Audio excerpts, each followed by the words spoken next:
Nggak apa-apa, nggak apa-apa, nggak penting kok ukuran itu. Yang paling penting di atasnya teko. Jadi ngucur terus, penuh terus, luber, mati-matian dibagiin ke siapa aja, pasti nggak kurang tuh rezeki. Ini rezeki yang paling enak. Inilah rezeki ahli sodako, ahli syukur. Makanya teman-teman sekalian, udahlah, jangan kebanyakan nabung, banyak sedekah. Der aja sedekah tuh nggak usah banyak mikir. Kalau mikir tuh nggak jadi. Harusnya Ustaz Yusuf Mansur kesini nih, dijamin tuh kita bisa bangkrut, ya kan? Saya termasuk korban beliau. Habis tuh rumah, tanah, mobil, tabungan. Tapi Masya Allah sekian tahun kemudian balik lagi dalam keadaan lebih melimpah, lebih berkah. Aduh, Masya Allah, Masya Allah. Tes dulu. Ini tes standar, namanya tes YM, ya. Saudara kalau punya uang 110.000, jujur, saudara mau sedekahkan berapa? 10.000. Saya hargai kejujuran. Jujur ya, 115.000 berapa? 5.000. 116.000 ya. Itulah saudara ya.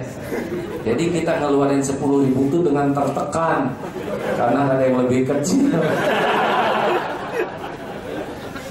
Gini ya, ini kan masih muda-muda. Kalau punya uang nggak usah ragu-ragu. Potong dulu sebelum dimasukin saku. Potong 5%, gaji potong 2,5% zakat, 2,5% misalkan sedekah. Cobain, nggak usah dulu mas, potong. Lihat jadi miskin nggak? Pasti nggak. Naik, potong 10%, dapat uang berapa? 4 juta, potong 400 langsung sedekahkan. Jangan pakai. Lihat jadi miskin tidak? Tidak. Potong, naik 20%. Kenapa jadi tegang begini? Ini kan rencana. Ya Allah, dasar pelit kita ini. Baru juga rencana udah tegang. Atau relax aja ini. Saya nih Pak, maaf ya, kalau sekarang saya dapat 10 miliar, nggak ragu tuh. 5 miliar buat ibu-ibu, 5 miliar buat bapak-bapak. Dan beres. Gimana dong habis? Ya saya tinggal ngelamun lagi. 100 miliar sendirian. Kenapa sih ngelamun aja pelit ya kan? Tuh Pak, berat Pak, karyawan kita ya. Hadirin, dengerin ya. Syukur itu la in syakartum la azidannakum. Jaminan bagi ahli sedekah itu. Saya baru kemarin dari Banjarmasin ini, kemarin ini. Di sana ada pengusaha batu bara yang sangat dikenal kedermawanan. Sampai itu yang memberi sambutan, saya tahu ibu ini usaha batu bara tuh mulai dari bawah Petromat. Gali-gali sekarang perusahaan udah multi, pelabuhannya juga besar, ada armada lautnya. Ketika ditanya apa, cuman satu senjatanya sedekah, karena nggak ragu-ragu. 4.500 orang kasih, desa ini kasih, wah gampang, makin dibagiin makin melimpah. Emang begitu hukumnya. Orang yang paling gampang dapat rezeki itu orang yang ahli sedekah. Gak usah mikir deh. Nih, sekarang harusnya, ayo keluarin apa? Buka dompet atau gelang atau giwang, sok dompet buka, keluarin isinya. Itu saya dengan ucapan Yusma tuh, pasti saudara nyesel ya kan? Gue pulang pakai apa? Dulu tuh di Istiqlal motor pada ditinggalin bu. Iya yang udah lunas, giliran yang belum lunas kami yang repot. Pasti nyesel. Awalnya nyesel, tapi ketika itu dilihat tidak sedekah kita oleh Allah? Jawab, dilihat tidak? Disaksikan tidak? Dihitung tidak oleh Allah? Disia-siakan tidak? Disia-siakan tidak? Ini Allah lagi ngedengerin kita, dibalas tuh oleh Allah. Nanti nyeselnya jadi 2 kali. Kenapa? Nggak dari dulu saya senang sedekah. Punten hadirin, saya pernah dengar Ustaz, habis tuh harta saya, benar. Udah tanah, rumah, mobil yang bagus-bagus, uang tabungan. Demi Allah itu 6 tahun yang lalu tuh nggak berkurang. Pesantren berkembang, anak-anak malah jadi hafal Quran. Usaha malah lebih enteng, lebih gampang, dan lebih gede lagi. Begitulah. Masya Allah. Siap mau ngeluarin uang sekarang atau dulu. Secara teori kami siap ya. Secara praktek ingat Ramadan barang-barang naik ya. Memang jatah saudara rezekinya dikit gitu. Rekan-rekan mulai ya. Jangan suka senang dengan nahan. Keluarin aja, pasti dilihat Allah. Boleh nggak kalau sedekah dengan niat, misal saya punya utang 10 juta, saya sedekah 1 juta. Ya udah nggak apa-apa, asal yakin Allah yang ngebayarin. Kan masa hitung-hitungan dengan Allah, Allah juga udah tahu lah kita masih tingkat rendah begitu ya. Iya, kita minta dunia ke Allah tuh nggak apa-apa, asal mintanya ke Allah. Kalau gitu nggak ikhlas, itu mah ikhlas mah tingkatannya banyak. Ya. Saya mah sedekah tuh karena takut kena musibah. Ya udah sedekah aja, asal takutnya ke Allah udah bagus. Nanti memang yang paling top sedekah itu sebagai syukur. Alhamdulillah saya dimudahkan rezekinya. Lihat orang itu udah naik lagi tingkatannya. Kalau belum sampai ke tingkat itu, misalkan kita kelas 1 SD, nggak perlulah pelajaran kelas 1 SMA. Nanti juga naik sendiri kalau benar ya. Nah itu fondasi bisnis. 1, jangan takut. Semuanya udah dapat rezekinya, ada jatahnya. Tinggal diambil dengan caranya, mau cara jalan Allah, cara real sendiri, kayak masuk hutan sendiri, atau mau dituntun. Kalau kita sholatnya bagus, ibadah bagus, ngaji bagus, hati bagus, Allah bakal nuntun ketemu dengan rezeki kita. Gak ada yang ambil apa yang ditetapkan untuk kita, nggak meleset. Ya, akhwat, makanya kalau misalkan ada 5 akhwat, naksir 1 ikhwan, gak enak ya. Kita balik. Ada 1 ikhwan ditaksir 5 akhwat. Aja. Ya terserah saya. Nggak usah, aduh gimana, itu si calonnya tuh 5 teman saya naksir sama dia, sedangkan posisi saya mah kurang cakep, kurang uang. Tenang. Dan nggak tenang juga tetap nggak menyelesaikan masalah. Benar? Mending pasrah ya Allah, ini teh yang mana aslinya ya Rob. Ini 5 angel naksir kepada seseorang. Kalau memang jatah dia tuh saya nggak usah ikut-ikutan cinta ya Allah. Kalau emang jatah saya tuh yang teman-teman itu cariin yang lain lah ya Allah. Harus sopan ke Allah ya, nggak boleh ngomong gini. Dan takdir mah nggak akan kemana-mana. Jodoh tuh benar-benar rahasia Allah. Benar? Ada yang diketahui, ada yang nggak diketahui, ada yang udah jodoh tiba-tiba nggak jadi jodoh, tiba-tiba jadi jodoh lagi. Ada yang begitu.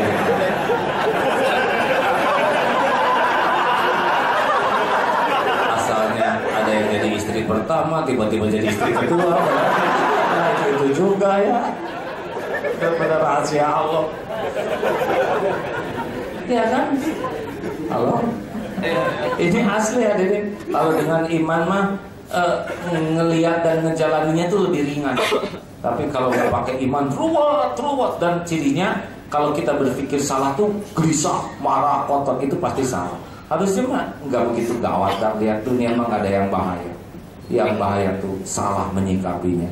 Soal ujian tuh nggak ada yang bahaya. Orang tidak lulus tuh bukan karena soal, orang tidak lulus karena salah jawabannya. Yang berapa Pak? Masa nggak berhenti?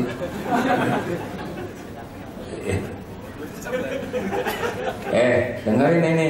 Jadi orang itu tidak lulus bukan karena persoalan hidup, tapi karena salah menyikapi persoalan. Jelas? Karena si persoalan sendiri udah diukur oleh Allah. Allah tuh maha adil, tidak akan salah dosis kepada kita. Kenapa ngerjain soal susah? Jawab.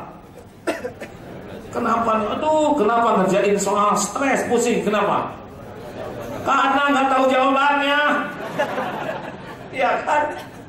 Kenapa kita pusing ngerjain soal? Karena nggak tahu jawabannya. Karena kalau tahu mah nyengir lihat soal tuh. Nah, perbedaannya persoalan sekolah dengan persoalan hidup. Coba kalau di sekolah, aduh susah nih. Terus kita ngomong, oh, Bu Guru yang baik. Ibu Guru adalah seorang yang baik hati. Ibu, tolong kerjakan soal ulang seluruhnya, Bu. Jangan sisakan satupun kepada saya. Kira-kira diapain oleh guru? Digetok hadirin. Tapi kalau dalam persoalan hidup beda lagi, Pak. Rasulullah itu doanya begini, ya hayyu ya qayyum birahmatika astaghits wa aslih li sya'ni kullahu wa la takilni ila nafsi tarfat ain. Wahai Allah yang maha hidup, wahai Allah yang berdiri sendiri mengurus segalanya, dengan rahmat-Mu tolong saya ya Allah, perbaiki urusan saya seluruhnya ya Allah, dan jangan serahkan kepada saya walaupun sekejap mata. Itulah Rasulullah, makanya sukses dalam segala sisi, karena Rasul minta tolong setiap saat, setiap urusan. Nah, bedanya dengan kita mah segala dipikirin. Udah jelas pondok kita ini mikir atau jelas ngaco ya. Halo? Waduh, gimana?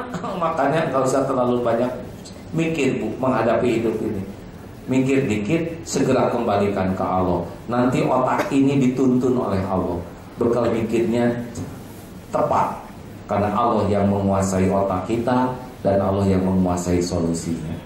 Ada yang suka cemburu sama suaminya atau calonnya, sok aja pikirin, pasti stres, ya kan?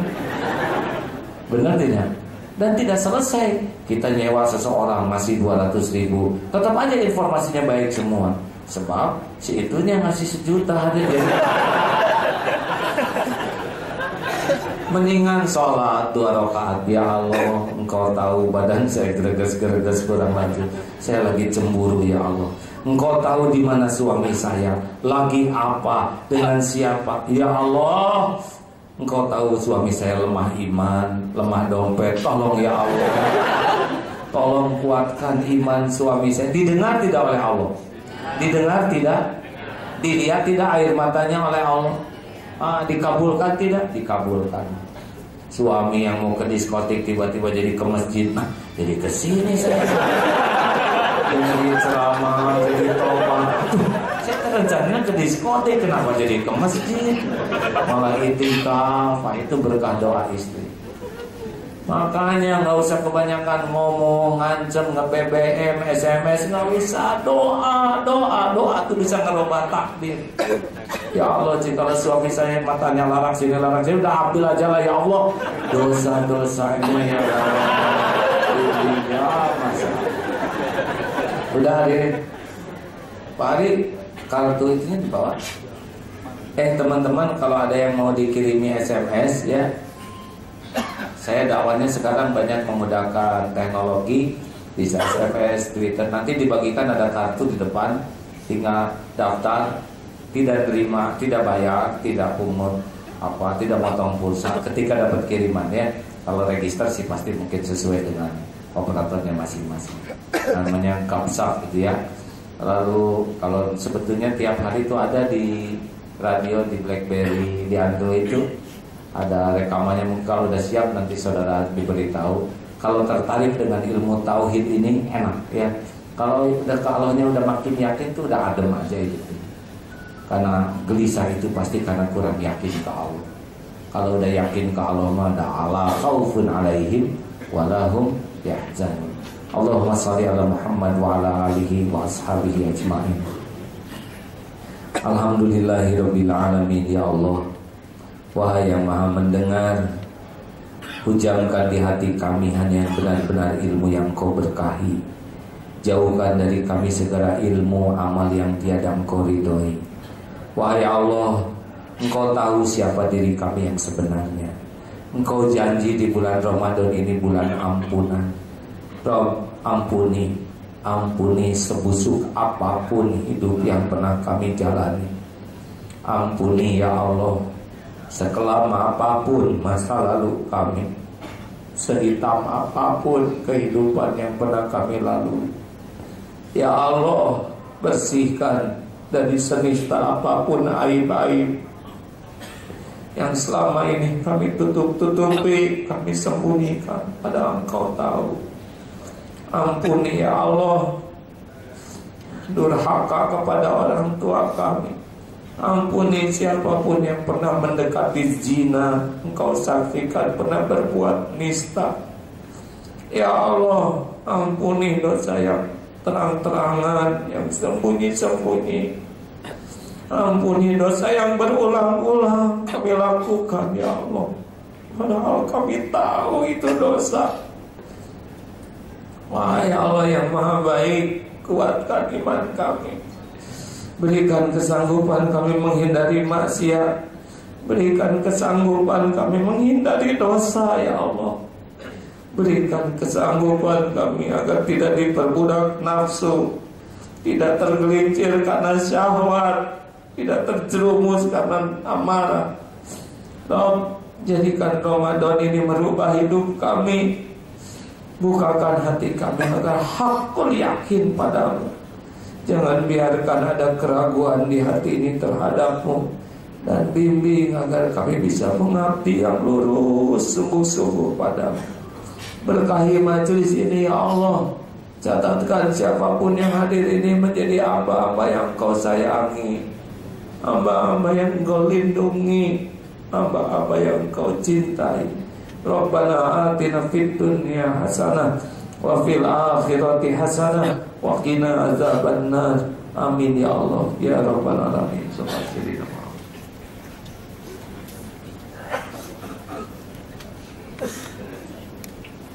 Hadirin, sudah jam 1, mungkin ada kewajiban saudara di kantor masing-masing. Ya, begitu aja Mas, cukup ya. Demikian, subhanakallahumma wa bihamdika asyhadu an la ilaha illa anta astaghfiruka wa atubu ilaik. Assalamualaikum warahmatullahi wabarakatuh.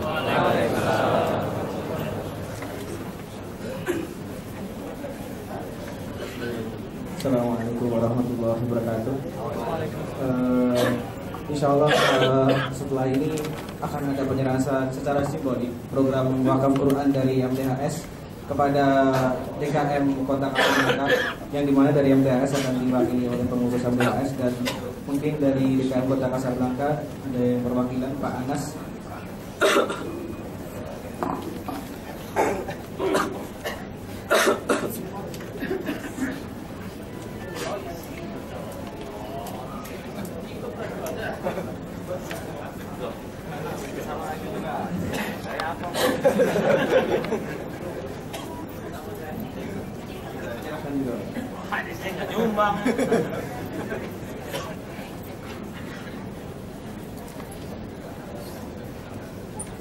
Ini bukan dari saya sih.